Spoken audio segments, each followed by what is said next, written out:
Si vous aviez visité ce lieu entre la Renaissance et la Révolution française, vous n'auriez pas trouvé le calme bucolique d'aujourd'hui. À l'époque moderne, Foncluse vit son heure de gloire. Ce n'est plus seulement une source de légende pour soldats blessés, c'est devenu une étape prisée sur la route royale du Languedoc. Imaginez des carrosses, des attelages et des médecins en robe longue s'affairant autour de ce bassin. L'eau de Maine, naturellement pétillante et gazeuse, intrigue l'Europe savante. On ne se contente plus de dire qu'elle guérit, on veut comprendre pourquoi. Est-ce Dieu ou la chimie qui opère ici?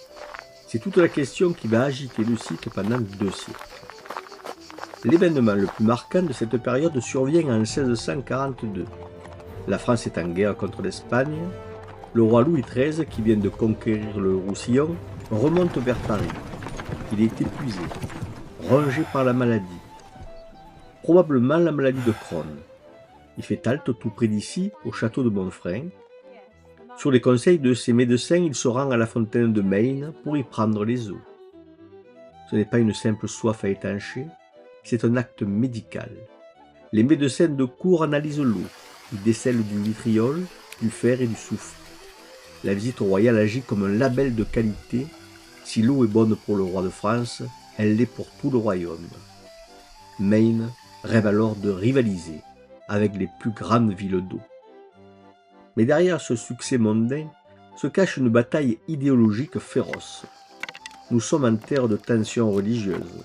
D'un côté, les moines cordeliers, catholiques, veulent garder le contrôle du site. Pour eux, l'efficacité de l'eau est un miracle continu. Un don de Dieu fait à Charles Martel pour avoir défendu la foi catholique. Ils organisent des processions et rechargent la sacralité du lieu pour attirer les fidèles.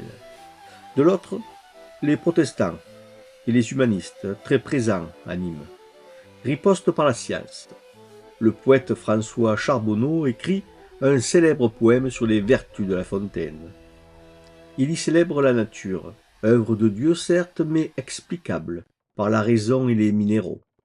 Pour eux, nul besoin de miracle, l'eau soigne par ses propriétés physiques.